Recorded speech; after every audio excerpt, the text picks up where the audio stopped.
¿Qué tal, amigos? Bienvenidos al primer episodio del podcast de Knowledge, el primer podcast, video podcast enfocado en temas legales de Panamá y probablemente de Centroamérica. Estoy muy contento y a la vez muy agradecido con todos los que nos están observando en este momento. Esperamos que les guste mucho este primer episodio, esperamos que sea de su agrado y que se suscriban al canal, que vean los episodios a futuro y estén pendientes porque venimos con temas muy interesantes que a todos les van a parecer muy entretenidos. Estamos tratando de desmitificar muchos temas del derecho para que puedas entenderlos, para que puedas asimilar cómo funcionan, para que te actualices y estés en constante aprendizaje. En esta ocasión, en este primer episodio, tengo el placer de recibir a la licenciada Carmen Delgado. Ella es abogada panameña con más de 25 años de trayectoria en el derecho, egresada de la Universidad de Panamá. Cuenta con una maestría en Derechos Humanos de la Universidad Internacional de Andalucía. Y el día de hoy está con nosotros para tocar un tema en el que ella pues ha venido siendo pionera y ha venido desarrollando, al menos en Panamá, ha venido liderando también ciertas conversaciones, ciertos grupos que están enfocados en este tema de la gestación subrogada, la subrogación materna, y bueno, también coloquialmente se le ha conocido como vientres de alquiler. Estoy muy contento de recibir a la licenciada el día de hoy en este primer episodio. Ella ha sido la primera que ha tomado la iniciativa de poder participar con nosotros para que ustedes puedan recibir este conocimiento que, bueno, por más que esté esparcido a lo largo de las redes y de las páginas web, tal vez no está tan sintetizado en podcast, y eso fue en parte lo que nos motivó a tocar este tema en particular. Carmen, bienvenida. Nuevamente es un placer tenerte con nosotros. Primeramente agradecerte que estés acá. Y bueno, vamos a hablar del tema de la gestación subrogada, como ya lo dijimos. Me gustaría primero que empieces dándonos una perspectiva de qué es la gestación subrogada y cuál es su panorama actual en las legislaciones en Panamá en particular. Pero cuéntanos un poco qué es esto. Bueno, hola Luis Daniel, la verdad es que para mí es un placer poder estar contigo, ver estas nuevas oportunidades que se tienen de que conversemos con el público de temas legales. En este caso, el tema de la gestación subrogada, que en efecto son temas que en apariencia están muy alejados de nosotros. Hubo incluso en un momento determinado, hace muchos años atrás, una novela muy famosa que hablaba de estos temas, que son realmente la participación del método científico-tecnológico. Es un avance en la ciencia y la tecnología a efectos de buscar una alternativa para la gestación y una alternativa para la maternidad. Entonces, como bien dices, tal vez coloquialmente le conocemos como vientre de alquiler. Ese nombre tiene una connotación de carácter económico, que realmente no es así en todos lados, pero es el avance de las ciencias de la salud, pero el avance de la tecnología a efectos de generar una visión de procreación diferente. Por supuesto que y además que participa un gran número de personas para lograr que esto se dé. Son gente profesional. En Panamá tenemos muchísimos médicos profesionales que tienen una vasta experiencia y que además tienen esa especialización en temas de infertilidad, pero a su vez tenemos técnicos médicos, tenemos lo que te dije, es un número grande de personas que logran a través de la ciencia y la tecnología y el avance que ha tenido, visualizar un sistema nuevo para la procreación. Muy bien, en lo último que nos dijiste, has hecho muchos comentarios interesantes. Dentro de eso, utilizaste el término económico y ahí se abre una puerta interesante de algo que podemos hablar, en particular porque la gestación subrogada se ha venido dando bajo dos concepciones. Una es la concepción altruista y la otra es la concepción comercial. Explícanos un poco qué es esto y cuál es la diferencia entre una concepción y la otra. Bueno, realmente la gran diferencia es el de la posibilidad de que las partes que intervienen en el proceso de subrogado, una de ellas, que es la gestante, o sea, acuérdate que estos convenios pueden darse entre 2 o más personas, Claro. pero siempre va a haber la que lleva el embarazo, que es la madre subrogada. La gran discusión que se tiene a nivel internacional es el de la posibilidad de que el convenio lleve implícito la posibilidad de una contraprestación de carácter económica. Es decir, un pago, ¿cierto? Exacto, o es un pago. De aquí nace el término coloquial del vientre de alquiler, ¿no? Porque alquiler es algo que te hace recordar necesariamente pues, a un tema de un canon de arrendamiento y a que tú estás pagando por tener un espacio reservado a lo largo de a un periodo de tiempo, ¿no? Así es. Y entonces de eso se trató inicialmente. Era como si yo te alquilara un espacio, que es tu vientre, a efectos de que tuvieras a mi bebé. Entonces, en algunos países se permite que ese acuerdo sea de carácter económico y eso implicaría entonces que hay una contraprestación, claro, al tema del subrogado. En otros países está estrictamente prohibido que eso se dé de esa manera. Y de hecho, los países que tienen una legislación en la cual se prohíbe el término económico y que devienen entonces en altruista, se establecen unos condicionamientos que por lo general implicarían que el vientre sea de un pariente de la persona que está solicitando el subrogado. Entonces, realmente allí se ve entonces la posibilidad altruista. Obviamente es un poquito complicado y quienes están en contra de esta posibilidad, uno de los temas que más van a ver, más van a leer y van a desarrollarse, es el de la posibilidad de que quien quisiese tener el bebé a través de un vientre subrogado, lo que está realmente haciendo es una explotación del cuerpo de la mujer. Y entonces ahí están, en esos temas se van a basar las grandes discusiones que se tienen a nivel internacional sobre los temas de la posibilidad o imposibilidad de que lleguemos a esta materia de paternidad asistida. Así es. Muy bien, has hecho mención de otros conceptos muy interesantes. Me gustaría que habláramos un poco de las partes, ¿no? Cuando solemos hablar de las partes, y ya estamos hablando bien del acuerdo que estas partes que vamos a hablar suelen realizar. Sí. Quisiera que ahondaras un poco en el tema de las partes. Has hablado de la gestante, has hablado de los padres intencionales o comitentes. Cuéntanos un poco de estas figuras y de las características que los definen a la hora de que, bueno, X o Y persona se propone o dice, yo quisiera acceder a este método de reproducción asistida. ¿Cómo convergen las partes? ¿Qué responsabilidades suelen tener cada una dentro del acuerdo? Bueno, mira, este es uno de los temas, cuando hablamos de reproducción asistida desde la perspectiva del vientre subrogado, a mí me gusta estudiarlo desde 3 perspectivas, ¿no? Esta es una de ellas, que es el de la posibilidad de un acuerdo o no.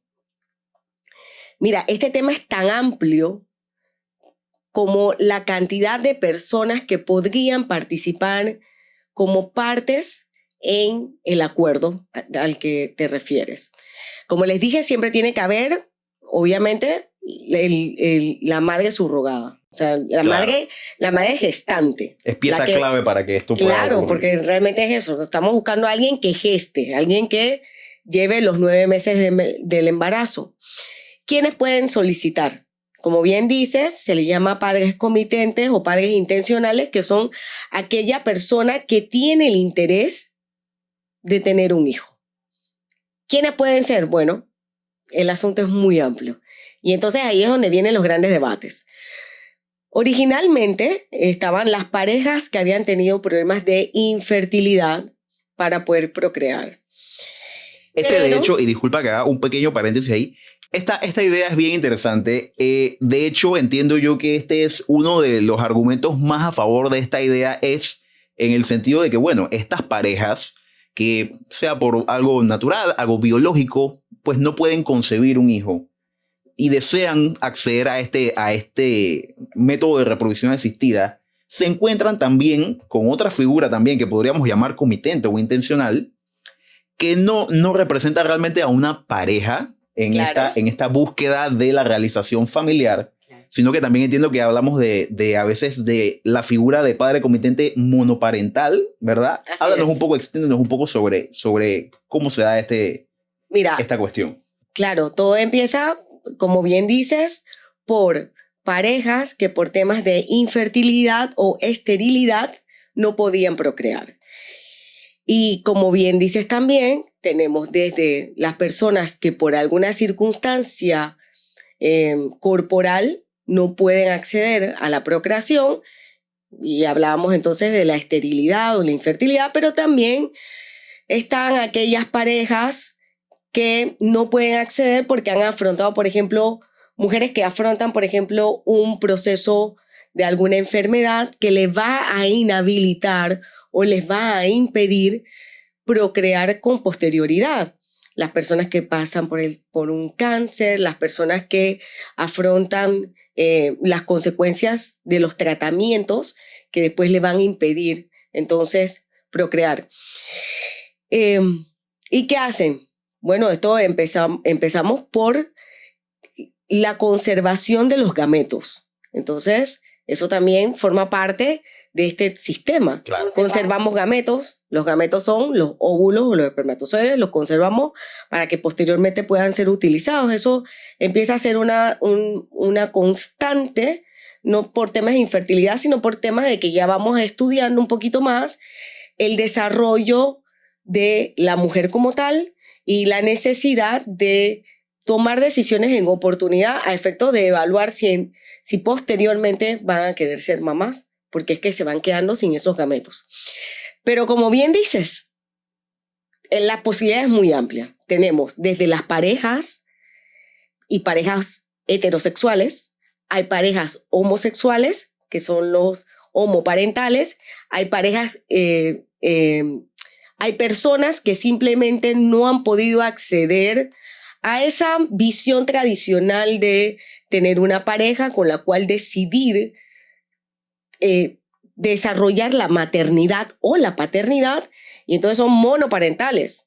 Deciden ir ellos solos en búsqueda de la posibilidad de procreación, porque es que no han encontrado a la pareja romántica. Sí, a la pareja romántica que les permita procrear, pero que se van viendo envueltas en un término de edad que les va a impedir eventualmente acceder a la procreación.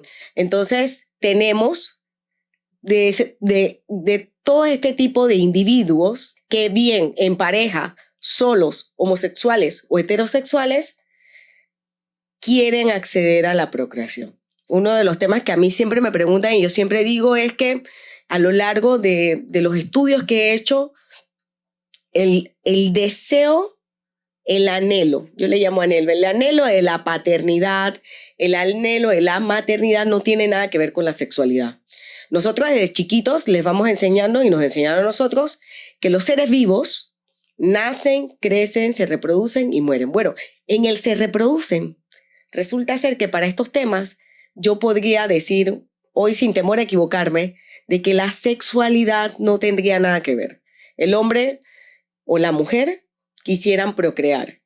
Y bueno, ahora hay unos mecanismos de asistencia para que eso ocurra sin la necesidad de una visualización tradicional como la tenemos siempre, ¿no? Y así es como surgen estas nuevas ideas, que como te dije, no son tan nuevas. Uno lo dice muy coloquialmente y es verdad, en las escuelas te dicen, bueno, es que el ciclo de vida del humano es nace, crece, te reproduce, muere, y en cuatro pequeñas palabras te hacen creer que ahí está toda la vida de una persona. Realmente es más complicado, mucho más complicado que eso.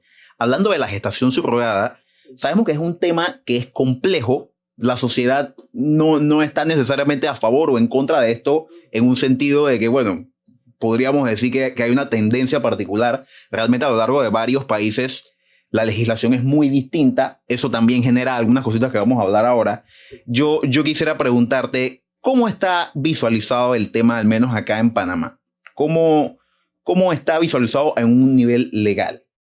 Bueno, partamos de un tema fundamental, que es que la maternidad subrogada no está legislada en Panamá. Es decir, no existe. No está regulada. No existe ninguna ley en la cual se establezca cómo se procede con la maternidad subrogada. Nosotros estamos entre los países que llamamos en el limbo jurídico, pero nosotros y varios países de Latinoamérica.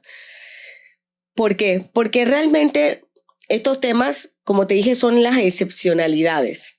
Entonces, pues como excepción en los nacimientos, nosotros estamos hablando de un número todavía sigue siendo un número corto de nacimientos que recurren al subrogado como un mecanismo alternativo a la procreación. Sigue siendo muy corto en Panamá.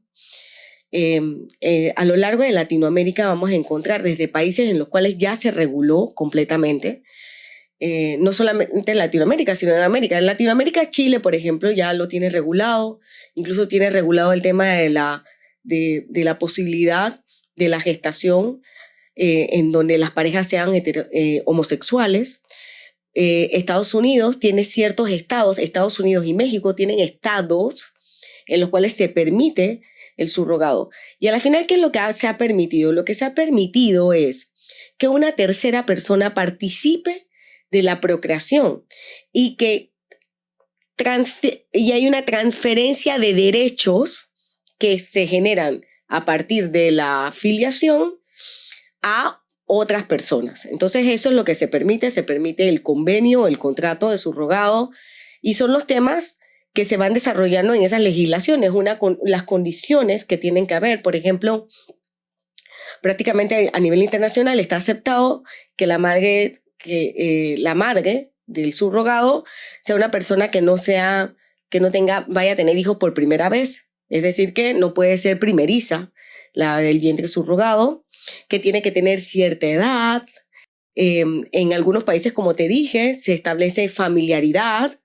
O sea, que hay condicionamientos para que esto se desarrolle. En Brasil, por ejemplo, en algunos estados de Brasil se les llama barriga solidaria, que ese nombre nos llamó siempre mucho la atención, ¿no? Porque hemos utilizado tanto esa palabra, bueno, barriga solidaria, y es la forma en que un pariente accede. Además que entonces entendemos que hay una autoridad o sea, hay países en los cuales, si bien es cierto, se da el convenio, tienes que recurrir a la autoridad para que te autorice que se dé el proceso científico médico. Y hay países, pues, como nosotros, que estamos en ese limbo que implica dos cosas importantes, porque yo quiero dejar eso bien dicho. En Panamá nada prohíbe el subrogado materno. No está prohibido. Lo que pasa es que no está regulado. ¿Ok? Importante que lo mencionas porque es un principio del derecho y es importante que lo sepamos. Lo que no está prohibido se entiende permitido. Correcto. Así es. Entonces, y de cuéntanos. hecho, en Panamá nosotros tenemos una gran cantidad de especialistas y subespecialistas que están desarrollando esto. Esto no está escondido, no se hace a escondidas. No es algo clandestino. No, así es. Mucha gente podría pensar que es algo que se hace muy en secreto. O que se hace fuera de la vista de la autoridad necesariamente porque repercusiones instantáneas, y no es el caso. No, y como te dije, no es una actividad de un individuo. O sea, no podemos hablar de un médico especialista no, son un sinnúmero de individuos que forman parte de clínicas que cumplen todos los requisitos para tal. O sea, realmente el desarrollo científico que implicaría esta posibilidad no está prohibida en el país. Y nosotros contamos en Panamá con muchísimos médicos y clínicas que tienen esa especialidad de la reproducción asistida, o sea, de asistir en los diferentes mecanismos que se pueden hacer, como bien te dije, y bueno, la maternidad subrogada es uno de ellos. Entonces, entendamos que en Panamá se desarrolla apropiadamente, que incluso los médicos especialistas en infertilidad están asociados, tienen una asociación, ASPAMER, que realmente evalúa una regularización más formal, más legal, más de principios éticos sobre los temas de la valoración científica médica para aportar y ayudar en el desarrollo de la procreación. Carmen, tú tienes una amplia trayectoria con el enfoque en el derecho de familia Y realmente en este punto, como bien has dicho, la gestación subrogada tal vez no es algo necesariamente nuevo, pero sin duda no hemos visto todavía todas las posibilidades o todas las situaciones que conlleva la realización del tratamiento bajo los diferentes esquemas que existen, ¿no? Te quiero preguntar, por lo menos acá en Panamá y bueno, en general bajo tu visión, ¿cómo la figura de la gestación subrogada se contrapone hacia ciertos derechos del menor, el derecho a la familia, ¿no? Hablábamos del derecho de la identidad. Estas figuras que, bueno, forman parte de la legislación, están elevadas incluso a la altura de derechos humanos. ¿Cómo la gestación subrogada se contrapone a esto? Cuando se contrapone, ¿cómo se hace frente a esto? Sí, claro, por eso es que es un tema que sigue generando una amplia discusión. Y así como te hablé de países que ya la tienen regulada, hay países que simplemente han dicho eso no se puede dar en el país porque va en contra de nuestros principios constitucionales, va en contra de algunos derechos que están establecidos. Entonces, realmente la discusión es bien amplia y bien llena de motivos, desde los que están a favor hasta los que están en contra. ¿Qué pasa? La tercera fase del desarrollo, que es la que a mí me interesa más, porque obviamente en mi condición de abogada, es el desarrollo pleno de los derechos de quienes intervienen en el proceso del subrogado. Y entonces, al no tener una legislación, vamos a encontrar que hay obstáculos en el desarrollo pleno de los derechos de quienes intervinieron, desde los padres comitentes, el vientre subrogado, que creo que no tiene grandes repercusiones, pero los derechos del nuevo individuo, el derecho a la identidad adecuada, el derecho a la familia. Entonces, realmente es un debate jurídico interesante. En estas materias, lo que prevalece prácticamente es una renuncia a la custodia del vientre subrogado. Cuéntanos un poco de eso, ahondea un poco en el tema de la renuncia a la custodia, que es muy interesante. Claro, vamos explicándolo adecuadamente para quienes nos están viendo. No existe, porque tampoco quiero que después digan, bueno, es que la licenciada dijo que la renuncia a la custodia. No existe como tal un documento en el cual uno diga yo renuncio a la custodia, porque de hecho nuestra legislación protectora de la familia impide la renuncia a la patria potestad. O sea, usted no puede renunciar a los niños, no los puede regalar. Nosotros tenemos leyes que establecen los mecanismos adecuados para que se dé, por ejemplo, un reconocimiento legal, que es lo que ocurre, por ejemplo, en los casos de adopción. Y para el reconocimiento legal, lo que necesitamos es suspender la patria potestad o inhabilitar a la madre o al padre para poder acceder a eso. Es decir, que cuando nosotros hacemos un estudio, una valoración legal, tenemos que abocarnos a conocer todos los tipos de leyes en los cuales se valora o se evalúa el desarrollo de la patria potestad y el desarrollo de los derechos de filiación. Y ahí es donde vamos a ir evaluando en cuáles vamos a encontrar escollos, ¿no? Entonces, en esta materia, nuestro país no podemos perder de vista el principio de gestación a efecto de generar los derechos de la patria potestad. Ese es el sistema que seguimos acá en Panamá, ¿no? Quien pare, quien gesta, quien pare es la persona que es reconocida como mamá. Hay un principio, ¿no? La madre siempre se sabe, es certera. Esa es la mamá. ¿Por qué? Porque la parió.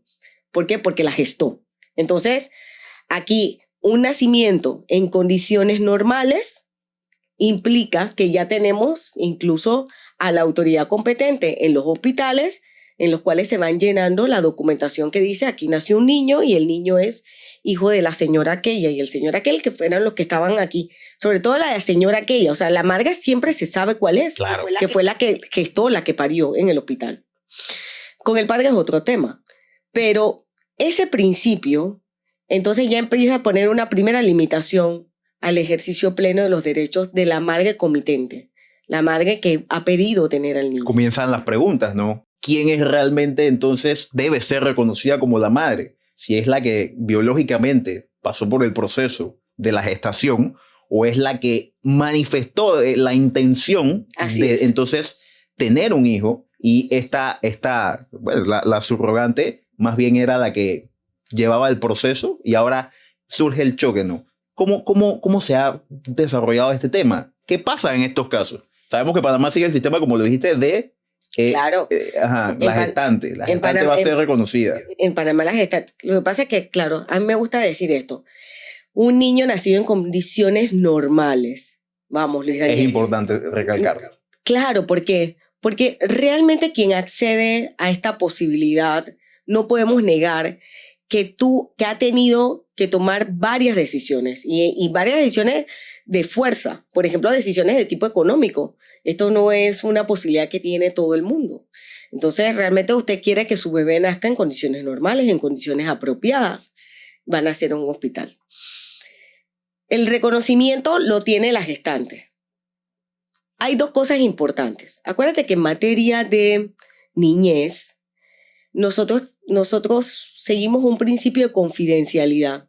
Este principio de confidencialidad impide tener realmente información constante sobre las cosas que van ocurriendo y cómo se van desarrollando. Hasta este momento no conocemos de algún inconveniente surgido entre la gestante y la madre peticionaria, la comitente. No ha surgido un problema desde la perspectiva legal. Y desde la perspectiva legal realmente implica una serie de condiciones muy duras, muy difíciles de afrontar, porque lo que estamos hablando es la posibilidad de que dos personas que no se pusieron de acuerdo para el cumplimiento de aquel acuerdo entre ellos pudiesen llevárselo a un juez para que el juez dictamine qué es lo que va a proceder. Si nosotros tuviéramos un contrato de subrogado, que te dije que en otros países sí existe la figura y está regulado, si aquí en Panamá alguien hiciera un contrato de subrogado y lo llevara ante la autoridad a efectos de hacerlo cumplir, la autoridad se va a ver primero con un gran tema y es un dilema. El objeto de este contrato, ¿es lícito? Acuérdate que los contratos están regulados en el Código Civil y una de las características de los contratos es el de que los objetos sean lícitos. ¿Qué significa objeto lícito? Significa que están dentro del comercio, ¿no? Nosotros nos obligamos a unas contraprestaciones, pero sobre objetos lícitos en el comercio. Entonces, uno de los grandes temas que se discute y que tiene a sus grandes detractores es que el objeto del contrato aquí debería de venir en ilícito, porque estamos hablando de un niño. Entonces, los seres humanos lo podemos se escapa del negociar. Comercio de los hombres, ¿no? Exacto. Esto lo podemos negociar o no. Entonces, es el punto a favor del grupo que está en contra del vientre de subrogado. Entonces, hasta este momento, la información que manejamos es que no ha habido ese desacuerdo, con lo cual, pues, sí hay un cumplimiento entre las partes, ¿no? Se han entregado los niños y viene entonces toda la estrategia legal para efectos a efectos de que los padres comitentes puedan acceder adecuadamente a los derechos que emanan de la patria potestad. Así es. Ok. Carmen ha hecho muchos hincapiés en muchos temas muy interesantes. Yo tengo una pregunta ya como en un sentido práctico. Sí. Si bien es cierto, has dicho que las legislaciones son distintas en muchas, dependiendo de los lugares, hay distintas legislaciones, ¿no? ¿Cuál sería el escenario? ¿Qué pasaría en el caso de que, digamos, por ejemplo, una pareja de panameños viaja al exterior, hacen la práctica de la gestación subrogada, tienen a un hijo, ese hijo debería ser panameño, ¿no? Por ius sanguinis, y regresan a Panamá? ¿Qué pasa con este niño? ¿Se les reconoce? ¿Qué pasa con esta persona realmente? ¿Bajo qué situación jurídica se van a encontrar ellos cuando regresen, pareja de panameños, con un hijo nacido de padres panameños, vuelven a Panamá y vienen a hacer el proceso de filiación, de reconocimiento, de inscripción, etcétera? Bueno, mira, esa pregunta es súper interesante porque va a depender realmente de quiénes son los peticionarios, los comitentes. Si, por ejemplo, es una pareja heterosexual, en el cual fueron a un país y se les reconoció plenamente el derecho a ambos, llegan al país y reconocen al niño. Vienen con ese certificado de nacimiento del niño allá. Te dije que hay países en los cuales se les reconoce ampliamente el derecho de la patria potestad, los derechos humanos de la filiación a una persona que realmente no intervino. O sea, que se permiten que 3 personas participen o 2 personas participen en el proceso, ¿no? Entonces eso no tiene problema. Los problemas que se están viendo son los problemas de los homoparentales. Es decir, viene este niño al país en el cual tiene un certificado de nacimiento de alguno de estos países en donde se otorgaron, en donde se establece que tiene 2 padres del mismo sexo. Entonces, realmente, en Panamá lo que se hace es el reconocimiento solamente de uno de ellos. ¿Por qué? Porque nuestra legislación en materia de reconocimiento implica el de la existencia de 2 personas de sexo diferente. Inicialmente tuvieron problemas en el Tribunal Electoral a efectos de decidir cómo iban a hacer estas inscripciones.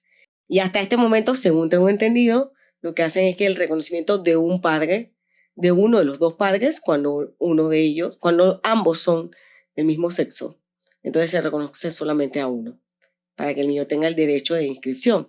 Pero, por ejemplo, en los países en los cuales se prohíbe el subrogado, creo que casos muy puntuales, muy especiales y además muy públicos, se dan, por ejemplo, en España. En España está prohibido el subrogado. Entonces, si llega esta pareja a España a intentar inscribir a su hijo, realmente le han dicho que no los inscriben. Y no le inscriben porque entienden que se ha hecho varias discusiones. Una discusión que llegó hasta el Constitucional a efectos de evaluar si le estábamos negando un derecho al niño, que es el derecho de ser reconocido como nacional, porque sus padres son nacionales del país.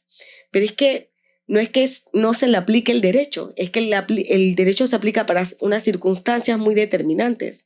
Entonces, si usted adquirió unos derechos, hay gente que lo dice en fraude a la ley nacional, entonces realmente al niño no es que tiene un derecho no reconocido, porque a él se le reconoció, por ejemplo, en Estados Unidos, en donde sí fue inscrito, pero en el país no se le inscribe.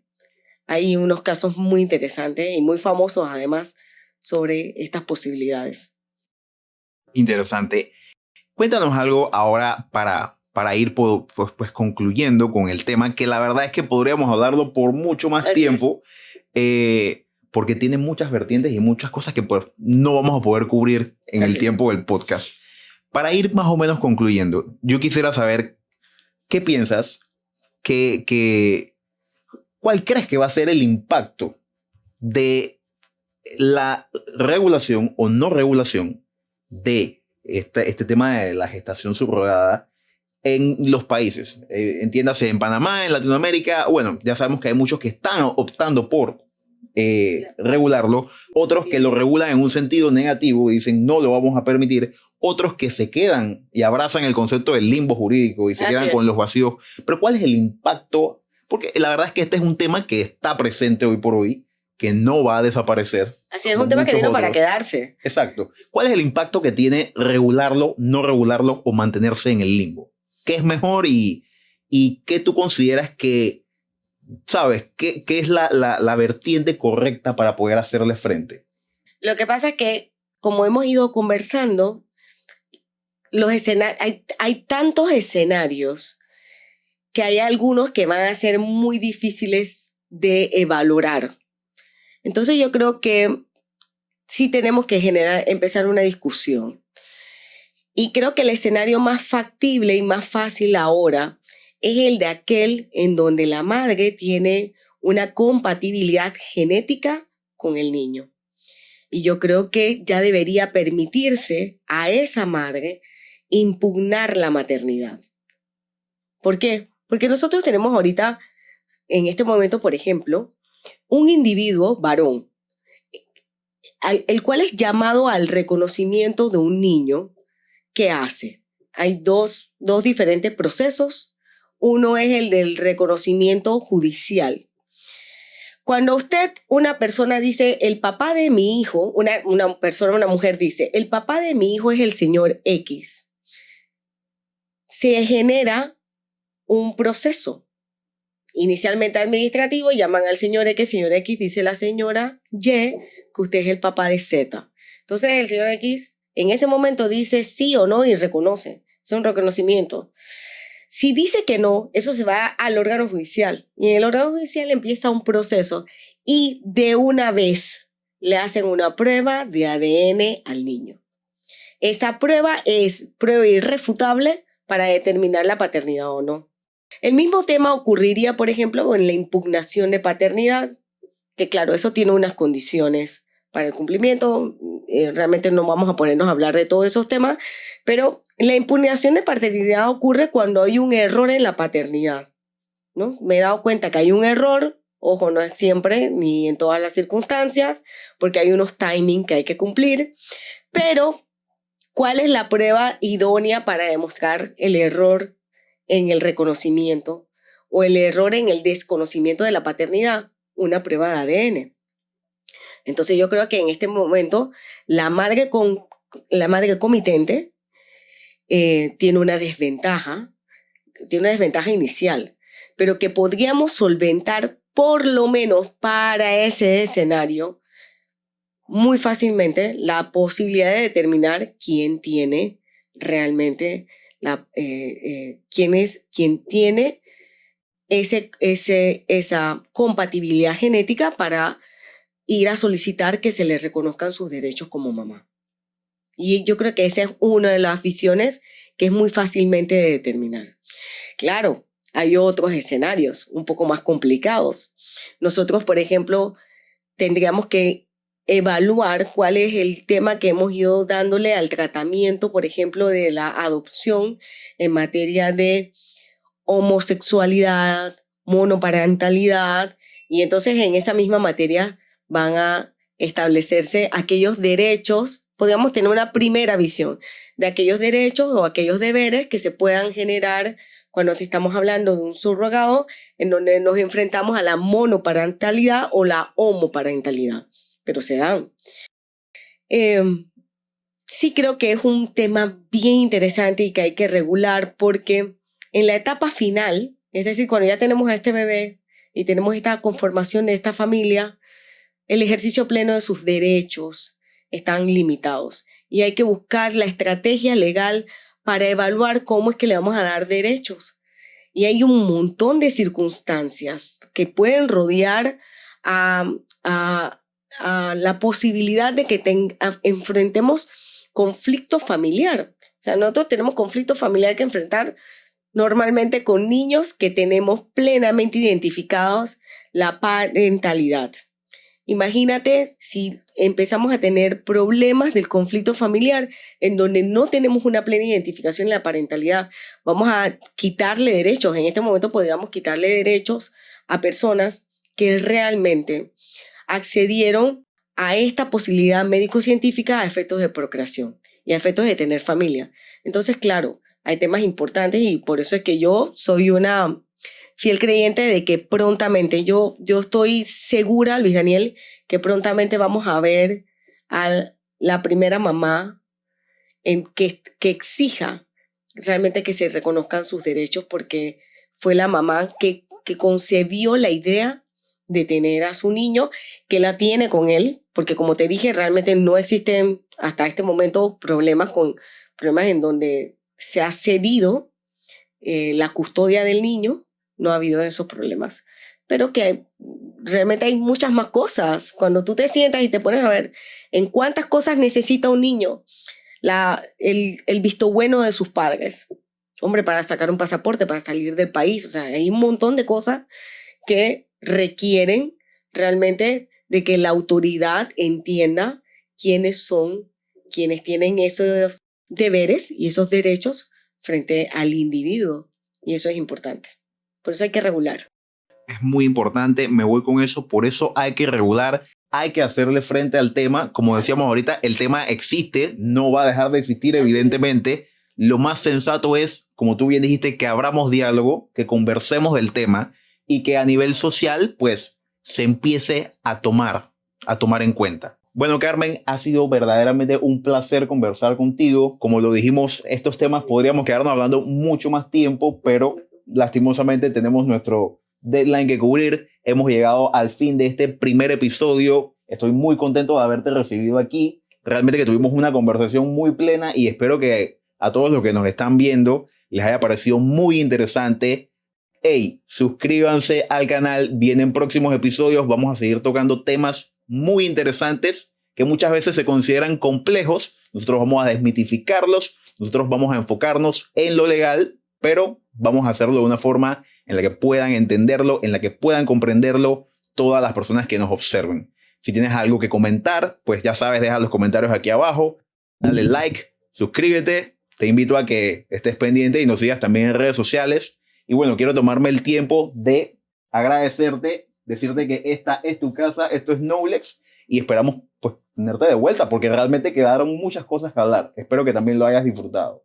Yo lo disfruté muchísimo, qué buena iniciativa y por supuesto el conflicto familiar implica un montón de cosas y yo con mucho gusto cada vez que me llamen y quieran que venga a participar, ojalá me hayan podido entender todos y vamos a estar anuentes a las preguntas que dejen.